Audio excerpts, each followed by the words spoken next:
ভোটে তপ্ত বীরভূম। আর এই বীরভূমে বাইরে যেমন রাজনৈতিক পারদ ক্রমশ চড়ছে, তেমনি একেবারে কিন্তু ভোটে যে রাজনীতির যে পারদ, সে পারদও কিন্তু ক্রমশ ঊর্ধ্বমুখী। আর এই বীরভূম হচ্ছে বীরদের ভূম।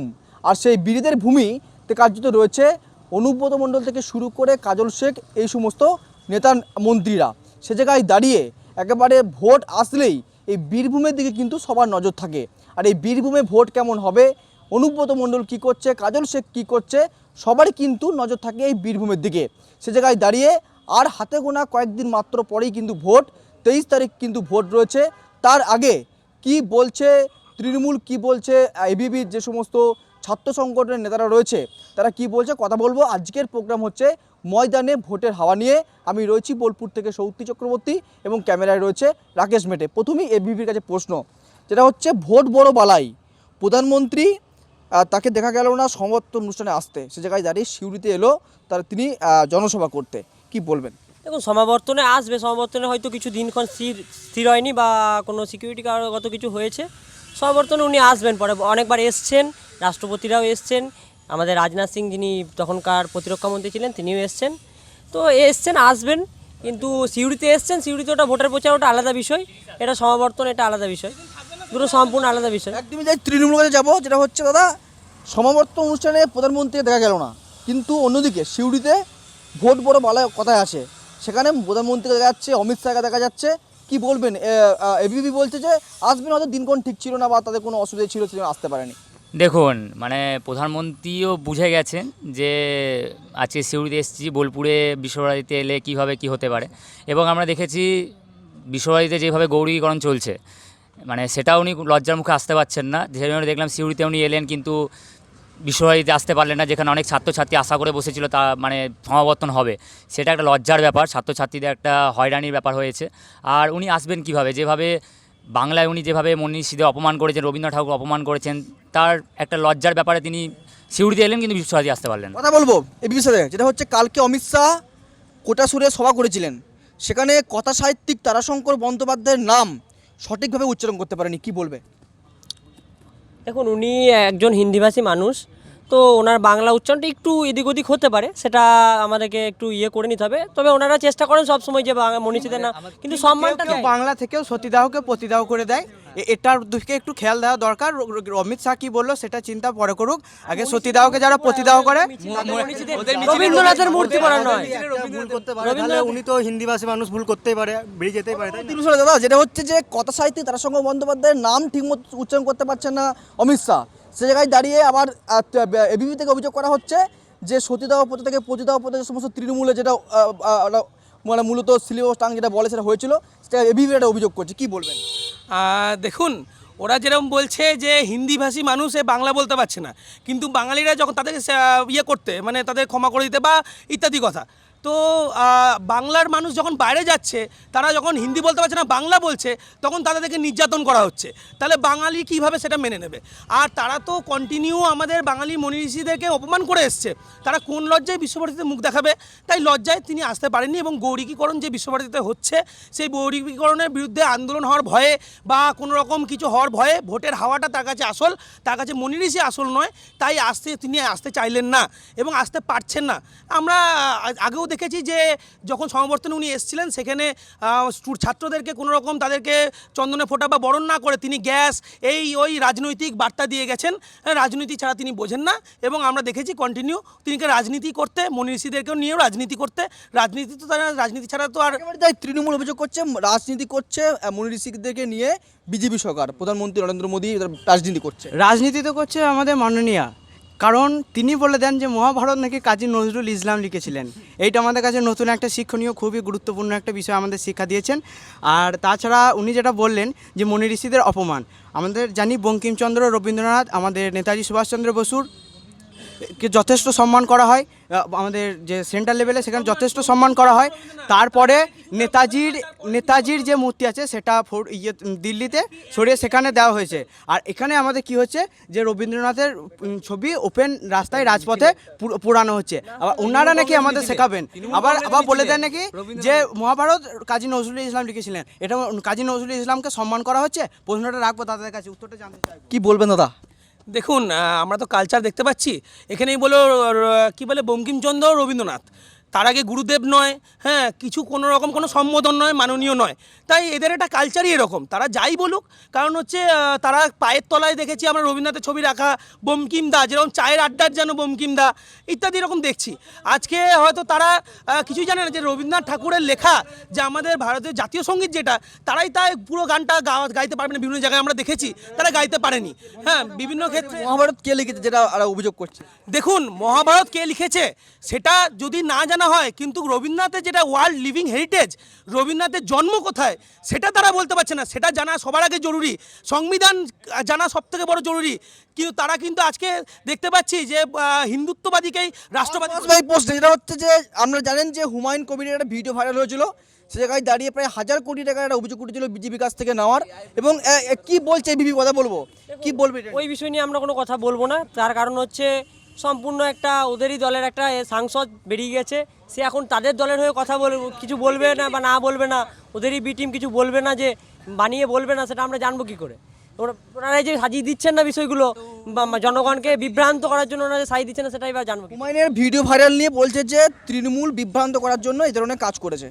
দেখুন আমরা আগে দেখেছি হুমায়ুন কবিরের কথা বললো, আমরা আগে দেখেছি উনি কীভাবে আগে লোকসভা ভোটে বিজেপির হয়ে ভোটে দাঁড়িয়েছিলেন এবং হারার পর তিনি আবার এদিকে এসেছিলেন।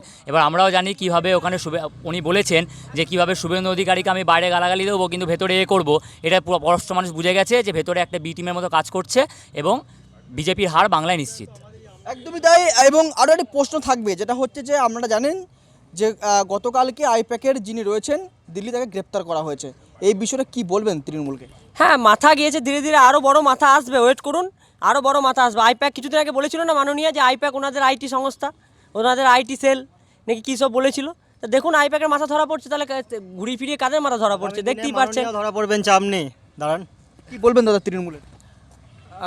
দেখুন তারা তো হুমায়ুন কবিরের কোনো রকম কিছু আর্থিক বা যে নতুন একটা আজুব পার্টি, সে একটা হেলিকপ্টারে ঘুরে বেড়াচ্ছে, 4 চাকায় তাদের ক্যান্ডিডেটরা আসছে এবং তাদের সঙ্গে হাতাতের ভিডিও বেরোচ্ছে, তবু তাদের বিরুদ্ধে কিন্তু ইডি আসছে না।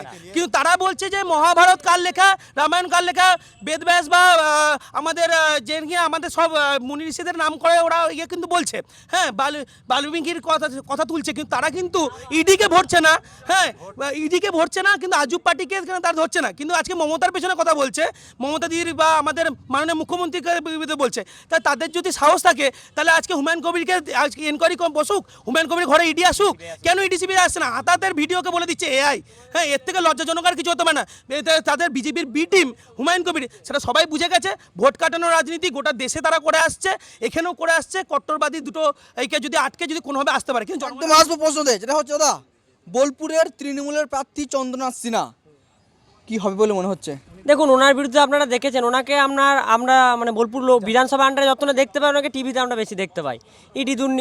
ইডির কাছে ডাক পেয়েছেন, একদম পথেঘাটে পথেঘাটে উন্নয়ন করেছেন, ওনার ছেলে যে বিলাসবহুল গাড়ি নিয়ে ঘুরে বেড়ায় বোলপুর বাজারে রাতে বিড়িতে, সেটাও আমরা দেখতে পাই। আচ্ছা এছাড়াও ওনাকে দেখেছেন, ওনার বাড়ি থেকে টাকাও পাওয়া গিয়েছিল কিছুদিন আগে, নিয়োগ দুর্নীতি মামলায় ওনাকে ডাক পেয়েছেন। উনি জনগণের কাছে গিয়ে আক্ষেপও করেন যে ভোটটা এবারে আমাকে দিয়ে জিতিয়ে দিয়েন। আশা করছি আগামী দিনে দিয়ার জেলও দেখতে পাবো, অনুব্রত মণ্ডলের মতো জেল কাটতে হয়তো। কি বলবেন দাদা? দেখুন বলে না সেগুড়ে বালি, এটা হচ্ছে সেগুড়ে বালি। কলকাতার ওপর অ্যাটাক করবে, সেখানে তারা চুপ। আজকে পিওকে ফেরত আনতে পারলো না পুলওয়ামার পরেও, এর থেকে বড় কিছু হতে পারে না। আজকে জয়সার সম্পত্তি 100 গুণ, সেটার থেকে বড় দুর্নীতি হতে পারে না। আসবো সেই প্রশ্নটা হচ্ছে যে বিজেপি সরকারটা, আপনারা তৃণমূল থেকে অভিযোগ করছেন যে লাইনে তারা করাচ্ছে এসআইআর নিয়ে, প্রচুর লোকের বৈধ ভোটারের নাম বাদ গেছে, কি বলবেন এই বিষয় নিয়ে?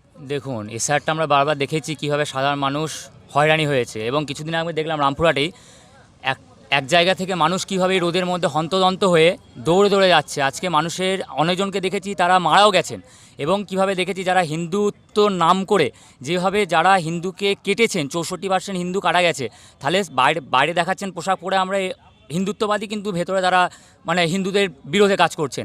এবার বাংলার মানুষ তো বুঝতে পারছে কীভাবে হয়রানির শিকার হচ্ছে, কীভাবে বৈধ ভোটারকে বাদ দেওয়া হয়েছে এবং আসামে আমরা দেখেছি কীভাবে হিন্দুদের বেছে বেছে বাদ দেওয়া হয়েছিল, তাহলে যখন হিন্দুবাদী যখন আমরা দেখাবো, হিন্দুকে বাদ দেবো, তাহলে সেরকম মুখোশ ফুলে থাকার থেকে না থাকা বলো। এবং আমরা কালকেও দেখেছি বিজেপির একজন নেতা, আমাদের যিনি মহাত্মা গান্ধী, তিনি চরকা খাদি প্রচলন করেছিলেন এবং অসহযোগ আন্দোলন করেছেন। তাকে আমরা একটা ছবি দেখাচ্ছি, তিনি ওনাকে বলেছেন যে উনি নাকি দেশদ্রোহী। দেখুন, মহাত্মা গান্ধী একজন দেশদ্রোহী, বিজেপি প্রার্থীর মন্তব্যে জোর বিতর্ক। তাহলে আজকে তিনি মনি ঋষিতে অপমান করছেন, এর থেকে লজ্জার কিছু হতে পারে না। একদমই তাই।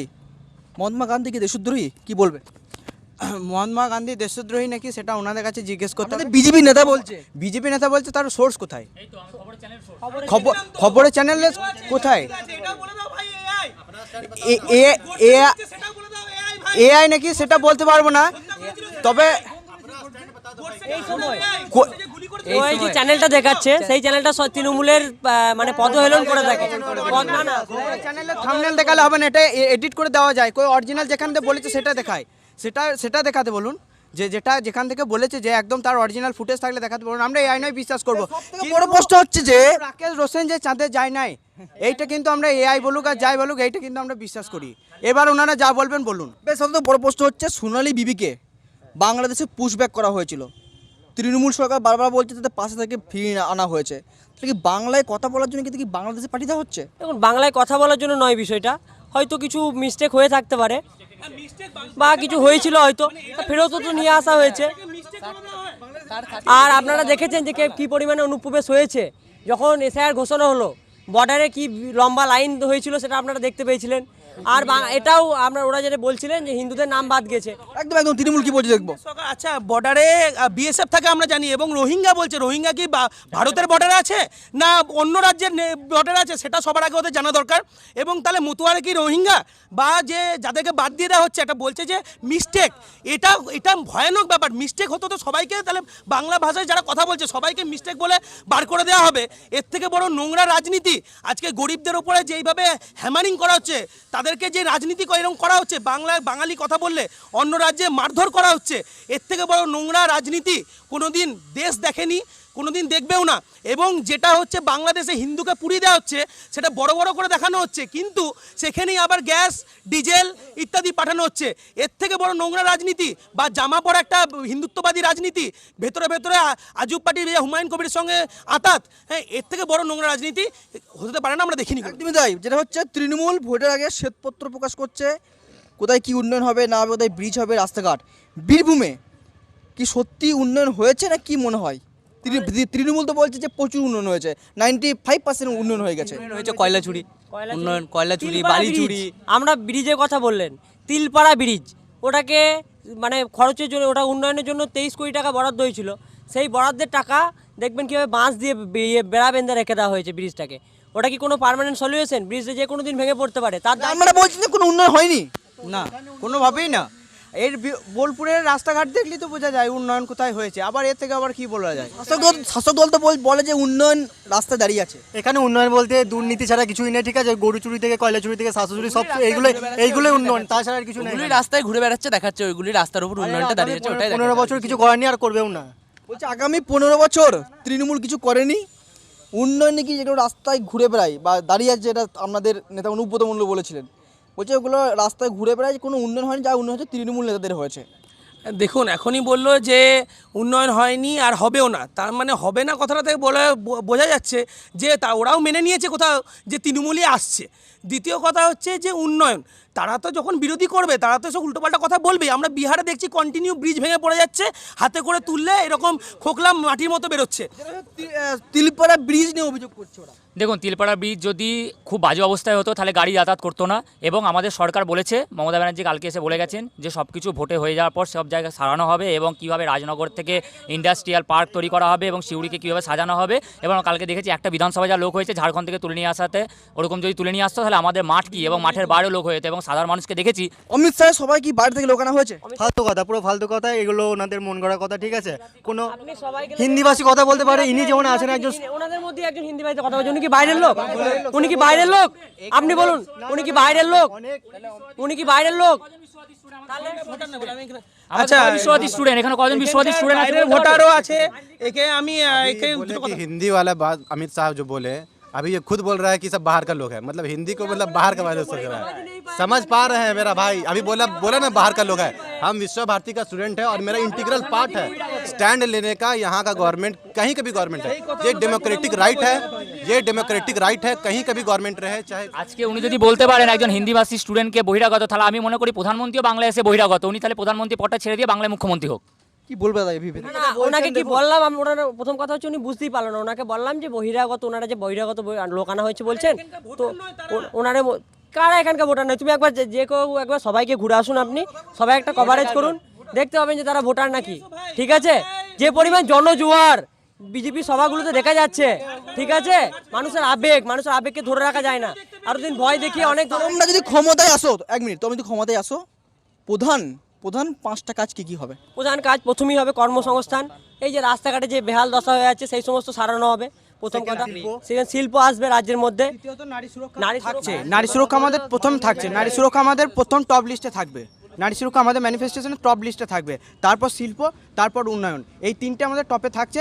তারপর তো এমনি আদার স্টার্ট আপের জন্য তো ফাউন্ডেশন আছে। আপনাদের নেতারা বলছে যে ভাতায় বিশ্বাস করে না, তারপরে আবার যে যুবসাথী প্রকল্প করেছে মুখ্যমন্ত্রী মমতা বন্দ্যোপাধ্যায়, 1,500 পরিবর্তে 3,000 দেবেন, তা আমরা তো সেই ভাতাতেই বিশ্বাসই করছেন। ভাতায় বিশ্বাস নয়, ওটা উন্নয়নের সাথে ওটাও থাকবে, ওটাও থাকবে, চাকরির সাথে ভাতাও থাকবে, চাকরিও থাকবে, সাথে ভাতাও থাকবে। কারণ যারা বেকার যুবক থাকবে তখন বিদায় বলছে ওরা ক্ষমতায় এলে প্রধান 5টা কাজ কিন্তু করবে, শিল্প করবে, যুবকদেরকে চাকরি দেবে, তারপরে নারী সুরক্ষা দেবে। তাহলে কি এই সরকারের আমলে এগুলো কি কিছুই হয়নি? দেখুন, শিল্প আছে দুর্গাপুরে, এত বড় ইন্ডাস্ট্রিয়াল জায়গা যেখানে লোহা শিল্প, তারপরে বিভিন্ন রকমের পেট্রোলিয়াম যে শিল্পগুলো আছে ওগুলো তো দুর্গাপুর থেকে আসছে, পশ্চিমবঙ্গ বা এবং দেখুন আমি বলি, আজকে বলছে শিক্ষা, শিল্প, কর্মসংস্থান। প্রথমে আসি, ওনারা বললেন দেবেন, আসার পর চাকরি দেবেন। আমরা দেখেছি ত্রিপুরাতেও বাম সরকার যখন ছিল তখন ওনারা বলেছিলেন যে যখন ওদের একটা প্রাইমারি শিক্ষা দুর্নীতি হয়েছিল, ওনারা বলেছিলেন আমরা 11,000 লোককে চাকরি দেবো, কিন্তু আসার পর তাদেরকে পুরোপুরি মানে কোনো তাদের নিয়োগও বার করা হয়নি, সেটাকে পুরো নাকচ করে দেওয়া হয়েছে। শিল্প এবার দেখেছি আমরা যখন সিঙ্গুর আন্দোলন হয়েছিল, ওনাদেরই সর্বভারতীয় তখন প্রেসিডেন্ট ছিলেন রাজনাথ সিং, তিনি এসেছিলেন, তিনি এসে কিন্তু সিঙ্গুরে কারখানায় বিরোধিতা করেছিলেন। এবং এখনও দেখছি যখন সিঙ্গুরে উনি নরেন্দ্র মোদী সভা করলেন, মাননীয় প্রধানমন্ত্রী, তখনও কিন্তু সিঙ্গুর নিয়ে কোনো কথা বললেন না। এবার ভাতা আমরা দেখছি ওনারা ভাতা নিয়ে প্রথমে একদমই তাই, ওরা কি তাহলে কি ভাতাতেই বিশ্বাসী? 1,500 থেকে 3,000 দেবে বলছেন। দেখুন, ওদের তো নিজেদের স্ট্যান্ড পয়েন্টই নয়। এখন প্রধানমন্ত্রী বা তাদের একটা ভোটের বলা হচ্ছে ভাতা দেওয়া হবে, 3,000 টাকা হবে। আবার তাদেরই যারা বক্তা আসছে তারা বলছে না আমরা বিশ্বাসী নয় ভাতাতে। তাহলে নিজেদের স্ট্যান্ড, আমরা তো আগেও দেখেছি যখন ইন্ডিয়ান গভর্নমেন্ট আসছেন তখন বলছে ঘরে ঘরে চাকরি হবে এবং প্রতি বছর 2,000 করে 2 কোটি করে চাকরি হবে। সেই অনুযায়ী 14 থেকে 26 পর্যন্ত তাহলে ভারতের কোনো জনগণ বাকি থাকতো না। তারা যে জুংলাবাজি, ডবল চাকরিটা কোথায় গেল আগে উত্তরটা দিন। ডবল চাকরি তারা কিভাবে আজকে শিল্প আনবে, কিভাবে আনবে সেটা তো বলতে পারছে না, আনবো বলে দিচ্ছে। এটা কিন্তু আনবোতেই রয়ে যাবে, বাংলার জনগণ বুঝিয়ে দেবে। কারণ হচ্ছে তারা গুজরাটে নিয়ে যাবে। দিদিও তো বিজনেস সামিট অনেক করছেন, কটা শিল্প নিয়ে এসেছেন পশ্চিমবঙ্গে, বিজনেস সামিটের নামে টাকাগুলো খরচা করছে, আমাদের ট্যাক্সের টাকাগুলো খরচা করে বিজনেস সামিট করা হচ্ছে ধুমধাম করে। শিল্প কোথায়? রাজ্যে শিল্প কোথায়? বলেছে, তারা বলছে চিত্তরঞ্জন রেল ফ্যাক্টরি তারা নিয়ে যাওয়ার, গুজরাটে নিয়ে যাওয়ার প্ল্যানিং করছে। আর এখানে সবথেকে বড় বিপ এক্সপোর্ট কোম্পানি তাদেরকে সবথেকে বড় টাকা তাদের ফান্ডে দিচ্ছে। এর থেকে বড় কিছু এটাই তারা শিল্প বলে মানছে। একদমই শেষ প্রশ্ন, এবারে ভোটে কি হবে? এবারে ভোটে দেখুন, মানুষ জনতা বলে দিয়েছে যে কি আসছে, কারা আসতে চলেছে। রাষ্ট্রবাদী সরকার হবে পশ্চিমবঙ্গে, ডবল ইঞ্জিনের সরকার, দুর্নীতিগ্রস্ত সরকারকে যেন খুশি ভারতে যেই জিতুক, যেন খুশি ভারতে বাংলাদেশে মানে হয়, যেন বাংলাদেশ আর পাকিস্তানের মুখে হাসি না আসে লোকদের, ওইটা হচ্ছে ব্যাপার। শেষ হাসি কে হাসবে? শুনুন, তৃণমূল হাসবে। ডবল ইঞ্জিন বলতে এদের কি জানেন, একদিকে সামনের দিকে ট্রেন টানবে, আবার পেছন দিকে আবার ট্রেনে সেই জায়গাতে পুরোনো জায়গাতে ফেরত নিয়ে যাবে। এটা হচ্ছে ডবল ইঞ্জিন। ওরা তাই বলতে যাচ্ছে, আরো বাজে জায়গায় নিয়ে যাবে। হ্যাঁ, মমতা বন্দ্যোপাধ্যায় আসছেন, মামাটি মানুষ জিতছে, বিপুল ভোটে জিতছে জনগণ, মামাটি মানুষ সঙ্গে আছে। আমি হিন্দি মানুষ, কিন্তু একটা কথা বলবো যে মাথা রাখবেন ঠান্ডা ঠান্ডা, কুল কুল, জিতবে সুদে তৃণমূল। একদমই তাই। আমরা এই যুক্তি তর্ক নিয়ে একেবারে ময়দানে ভোটের হওয়া প্রোগ্রাম নিয়ে ছিলাম বোলপুর থেকে, এবং শুনলেন আপনারা যে এবিভিপি এবং যে তৃণমূল রয়েছে তাদের কিন্তু বক্তব্য, এবং তারা কিন্তু দল কিন্তু নির্বিশেষে তারা কিন্তু তাদের নিজের যে কথা তারা কিন্তু বললেন। এবং সব মিলিয়ে আগামীতে যে ভোট, সে ভোটে 24 মে যে রেজাল্ট, সেই রেজাল্টে কে শেষ হাসি হাসবে সেই দিকে কিন্তু নজর থাকবে সকলের। বোলপুর থেকে ক্যামেরায় রাকেশের সাথে শক্তি চক্রবর্তী, বাংলা জাগো, বীরভূম।